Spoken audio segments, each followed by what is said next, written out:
ሰላም ጤና ይስጥልን። የተከበራችሁ የጉራጌ ኒውስ ኔትወርክ ተከታታዮች የሰዓቱን ዜና አሁን ጀመረም።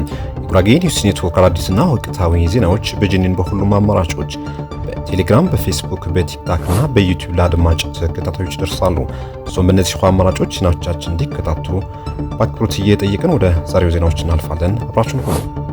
ቀዳሚውን በዞኑ በምርጫ ጣቢያ ከሚሰሩ አስተባባሪዎች የገዢው ፓርቲ አባልና አመራሮች እንደሚገኙበት ተገለጸ። በጉራጌ ዞን በበርካታ የምርጫ ጣቢያዎች ውስጥ አስተባባሪዎችና መዝጋቢዎች የገዢው ፓርቲ አባልና አመራሮች ያሉባቸው ናቸው ተብሏል። በምርጫ ሕጉ የምርጫ ጣቢያዎች አስተባባሪ፣ መዝጋቢ እንዲሁም ተቆጣጣሪዎች ከየትኛውም የፖለቲካ ፓርቲ አባልነት ነፃ የሆኑ ግለሰቦች ብቻ መሆናቸው ቢደነግግም በጉራጌ ዞን ባሉ የምርጫ ጣቢያዎች የሚሰሩ የገዢው ፓርቲ አባልና አመራር የሆኑ ግለሰቦች መበራከታቸው ምንጮች ያስረዳሉ። በምስራቅ ጉራጌ ዞን በሚገኙ የምርጫ ጣቢያዎች የምርጫ አስተባባሪዎች የክልል አመራር ምስል ያለበት ቲሸርቶችን የለበሱ የገዢው ፓርቲ አባላት በየጣቢያው ምዝገባ እንደሚያከናውኑና እንደሚያስተባብሩ ተጠቁሟል። የኢትዮጵያ ብሔራዊ የምርጫ ቦርድ መመሪያዎችና የምርጫ አዋጁ እንደሚያመለክተው ማንኛውም የምርጫ አስፈጻሚ በቦርዱ እውቅና የሚንቀሳቀስ አስተባባሪ ሙሉ በሙሉ ከፖለቲካ አባልነትና ወገንተኝነት ነፃ መሆን እንዳለበት ያዛል። የጄኔን ምንጮች በዝርዝር እንደሚያስረዱት በጉራጌ ዞን በሚገኙ የምርጫ ጣቢያዎች እንዲሰሩ ምርጫ ቦርድ የመደባቸው ግለሰቦች የተሳሳተ መረጃ ሰጥተው ሊሆን እንደሚችል በመግለጽ በርካታ የገዢው ፓርቲ አባላቶች ይገኛሉ። ምርጫ ቦርድ ወርዶ ይህንን ጉዳይ እንዲያጣራና ማስተካከያ እንዲያደርግ ተጠቁሟል። ከወረዳ የምርጫ ጣቢያዎች ባሻገር በጉራጌ ዞን መዲና ወልቂጤ ከተማም ተመሳሳይ ችግር እንዳለ ምንጮች መረጃ በማስደገፍ ለሚዲያችን አስረድቷል። ይህ በምስሉ የሚታየው ምስል በአንድ የምርጫ ጣቢያ የሚያስተባብር የገዢው ፓርቲ አባል ነው። በምስሉ ከፊት ለፊት የተቀመጠው ቀደም ሲል የወልቂጤ ከተማ የፓርቲ ወይም የድርጅት አመራር የነበረ የቀቤና ተወላጅ አቶ አብድር ማሊክ ይባላል። አሁን የሚሰራው በወልቂጤ ከተማ ፋይናንስ ጽሕፈት ቤት ነው። ታዲያ የገዢው ፓርቲ አባልና አመራር ሆኖ ከተማ ውስጥ በሚገኝ ምርጫ ጣቢያ አስተባባሪና መዝጋቢ ሆኖ እየሰራ ይገኛል ብለዋል ምንጭ። ብሔራዊ ምርጫ ቦርድ በዞኑ በተለያዩ የምርጫ ጣቢያዎች የሚሰሩ የገዢው ፓርቲ አባልና አመራር ስላሉ ምርጫው ገለልተኛና ታማኒ እንዳይሆን ስለሚያደርጉም ወርዶ የማስተካከያ እርምጃ እንዲወስድም ተጠይቋል።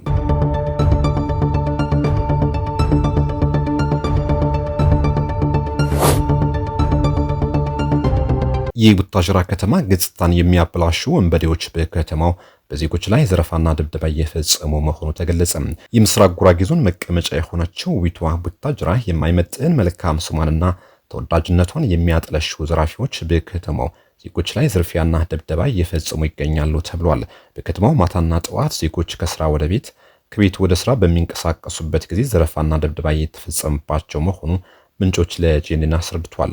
በስራ ሳይሆን በዝርፊያና በንጥቂያ ራሳቸው ለማካበት የሚንቀሳቀሱ ወንበዴዎች እየተበራከቱና ቁጥራቸው እየጨመረ ይገኛል። ሲፈልጉ ራስን የሚያስት ነገር በመጠቀም ገንዘብና ንብረትን የሚያራቁቱ፣ ሲያሻቸው ደግሞ ደብድበው ዝርፊያ የሚፈጽሙ ሌቦች እየተበራከቱ ሲሆን ይህም ዜጎች በከተማው በፈለጉት ሰዓት የመንቀሳቀስ ፍላጎታቸው እየገደበ ይገኛል ተብሏል። የዘቢዳሯ ፈርጥ ቡታጅራ ከተማ የመጣውን ሁሉ ተቀብላ የምታስተናግድ ምሳሌ የሆነች ከተማ ናት። ነገር ግን ይህ አሁን በከተማው የሚታየው ዘረፋና ድብደባ መልካም ስሟ የሚያጎድፍ ስለሆነ በተለይም የከተማ የጸጥታ ኃይል በልዩ ትኩረት ሊሰራበት እንደሚገባም ተጠቁሟል። በከተማ የሚታየው የማደግና የመለወጥ ተስፋና ፍላጎት በብዙዎች ዘንድ ጥሩ መነቃቃት የፈጠረ ነው።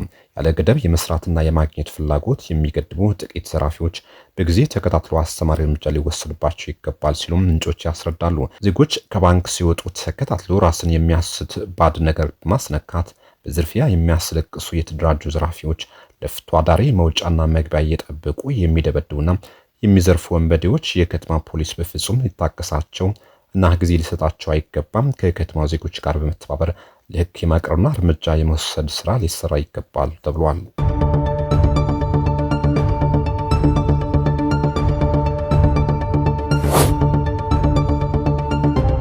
የቀድሞ ሚኒስቴር አቶ ርስቱ ይርዳው የኢትዮጵያ ፌዴራል ፖሊስ ወንጀል ምርመራ ጠቅላይ መምሪያ አዛዥ ሆነው መሾማቸው ተገለጸ።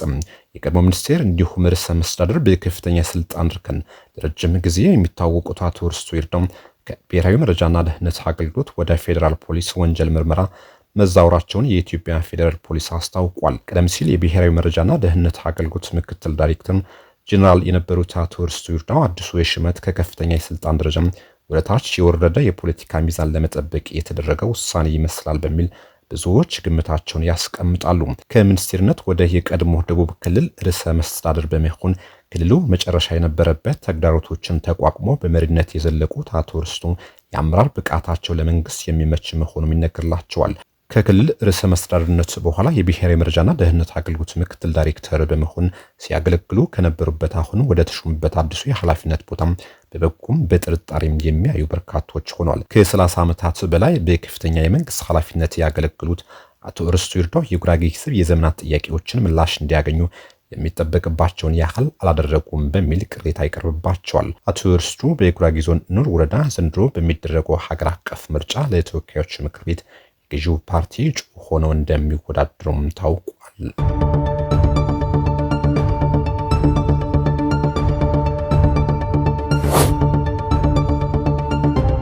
ገዢው ፓርቲ የኢዜማ መሪና ምክትላቸው ለፓርላማ በሚወዳደሩባቸው የምርጫ ክልሎች እጩ ተወዳዳሪዎችን ሳያቀርብ መቅረቱ ተጠቆመ። የአዲስ አበባ ከተማ ካሉት 23 የህዝብ ተወካዮች ምክር ቤት መቀመጫዎች መካከል ገዢው ብልጽግና ፓርቲ በ3 የምርጫ ክልሎች እጩ ተወዳዳሪዎችን ሳያቀርብ ቀርቷል። ብልጽግና ፓርቲ እጩዎቹን ካላቀረበባቸው የምርጫ ክልሎች ሁለቱ የኢትዮጵያ ዜጎች ለማህበራዊ ፍትህ ኢዜማ መሪና ምክትላቸው የሚወዳደሩባቸው ናቸው። ብልጽግና ፓርቲ በመጪው ግንቦት 24 ቀን 2018 ዓ.ም በሚካሄደው ጠቅላላ ምርጫ አዲስ አበባን በመወከል ለህዝብ ተወካዮች ምክር ቤትና ለከተማይቱ ምክር ቤት የሚወዳደሩ እጩዎቹን የማስተዋወቂያ መድረክ ያካሄደው ከአንድ ሳምንት በፊት መጋቢት 3 2018 ዓ.ም ነበር።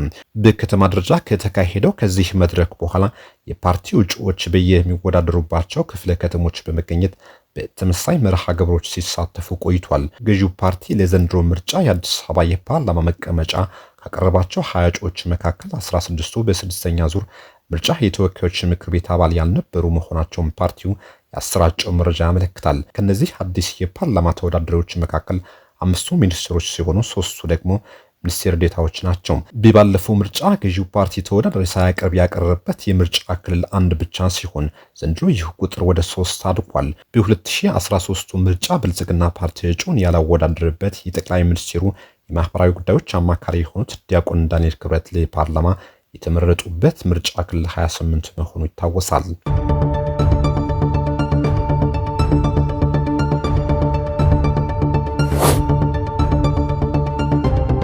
የተባበሩት መንግስታት ድርጅት ተመድ ዋና ጸሐፊ አንቶኒዮ ጉተሬስ በመካከለኛው ምስራቅ እየተካሄደ ባለው አውዳሚ ጦርነት ውስጥ እየተሳተፉ ያሉ አካላት በጽኑ ኮነኑ። ዋና ጸሐፊው በግጭቱ ውስጥ በቀጥታም ይሁን በተዘዋዋሪ የሚሳተፉትን የተለያዩ ኃይሎች በጽኑ የኮነኑ ሲሆን አሁን ያለው ውጊያ መሪዎች እንኳን ሊገምቱት ከሚችሉት የከፋና ድንበር ያለፈ ደረጃ ላይ መድረሱን አብራርቷል። በተለይም ባለፈው ወር በኢራን የጋራ ጥቃት በመክፈት ጦርነቱ የጀመሩት አሜሪካና እስራኤል ይህንን ጦርነት በአስቸኳይ እንዲያቆሙ ጥሪ አቅርበዋል።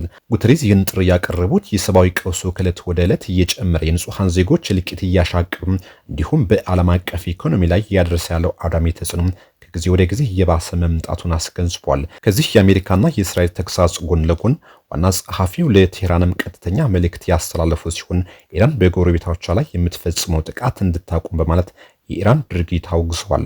የተባበሩት መንግስታት ድርጅት ይህን ውስብስብ ግጭት ለማርገብና አሁን እየተደረጉ ያሉት የሰላም ጥረቶችን በበላይነት እንዲመሩ በማሰብ አንጋፋው ፈረንሳዊ ዲፕሎማት ዣን አልኖት ዋና ጸሐፊ የግል መልእክተኛ አድርገው መሾማቸው ጉተሬስ በዚሁ መግለጫቸው ይፋ አድርጓል። በቀጥለው ጦርነት የእስራኤል መከላከያ ኃይል በኢራን ግዛቶች ውስጥ እጅግ ሰፋፊ የሆኑ ተከታታይ የአየር ጥቃቶች እያደረገ መሆኑን ገልጿል። በዚህ ከባድ የአየር ድብደባ ዋነኛ ኢላማ የተደረጉት የኢራን መንግስት ቁልፍ መሰረተ ልማቶችን ነው። እስራኤል የጥቃት ስትራቴጂዋን ይበልጥ እያሰፋችና የጦርነቱን መልክ እጅግ አደገኛ ወደ ሆነ አቅጣጫ እየቀየረ መሆኑም ተነግሯል። የእስራኤል ጦር ጥቃቶች በዋናነት ያነጣጥሩት በኢራን የጦር መሳሪያ ድሮና ወታደራዊ ማምረቻ ኢንዱስትሪዎች ላይ ብቻ የነበረ ሲሆን አሁን ግን ኢላማው አስፍቶ በቀጥታ ከመንግስት ቁልፍ መሰረተ ልማቶች ጋር ማያያዙ የኢራን ስርዓት ከስር መሰረቱ ለማዳከምና አጠቃላይ ሀገራዊ መዋቅሩን ለማሸምደድ የታለመ አዲስ የውጊያ ምዕራፍ መሆኑም አመላካች ነው ተብሏል። የአሜሪካ ማዕከላዊ ዕዝ ዋና አዛዥ አድሚራል ብራድ ኩፐር የሀገራቸው ጦር ጦርነት ከተጀመረ አንስቶ በኢራን ላይ ከ10,000 በላይ ኢላማዎችን መምታቱንና የኢራን የጦር መሳሪያዎች ማምረቻ ተቋማት 2/3 ሙሉ በሙሉ ማውደሙን ይፋ አድርገዋል። አዛዡ በቪዲዮ ባስተላለፉት መግለጫ አሜሪካና አጋሯ እስራኤል በጋራ ባደረሱት ጥቃት አስገራሚ ወታደራዊ ስኬት ማስመዝገባቸውም ገልጿል። የጥቃቱ ውጤትም በተጨባጭ መሬት ላይ የታየ መሆኑን አብራርተዋል። ባለፉት አስርተ ዓመታት በቀጠናውና በዓለም አቀፍ የባህር ላይ ንግድ መስመሮች ላይ ከፍተኛ ስጋት ፈጥሮ የነበሩት የኢራን ግዙፍ የጦር መርከቦች 92 በመቶ የሚሆኑት ከጥቅም ውጭ መደረጋቸው አሁን ላይ የኢራን ባህር ኃይል በዓለም አቀፍ ውሃዎች ላይ የነበረውን ተጽዕኖና መንቀሳቀስ ማብቃቱን አድሚራሉ በአጽንኦት ተናግሯል። ከዚህ ግዙፍ የባህር ኃይል ኪሳራ በተጨማሪ ጦርነቱ ከተጀመረ አንስቶም ኢራን የምትፈጽመው የሚሳይልና የድሮን ጥቃት መጠን 90 በመቶ ማሽቆልቆሉን የጠቆሙት አዛዡ አሜሪካ የኢራንን አቅም ከማዳከም ባለፈ የወደሙትን ተቋማት መልሳ የመገንባት አቅሟን ጭምር ከስር መሰረቱ ማምከናቸውን አስታውቋል።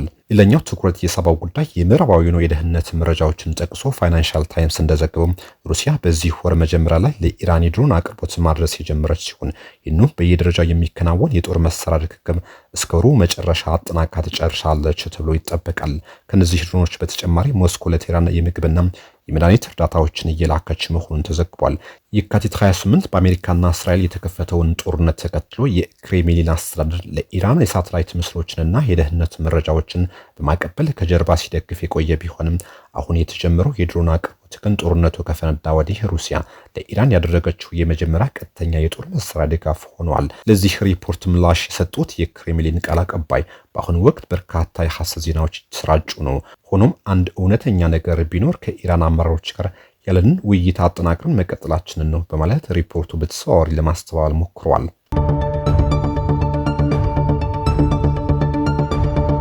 የተከበራችሁ ወደ የጉራጌ ኒውስ ኔትወርክ ተከታታዮች ለሰዓቱ የነበሩ ዜናዎች እነዚህ ይመስሉ ነበር። ቆይታችሁ ከጂኒን ጋር ስለሆነ አመሰግናለሁ።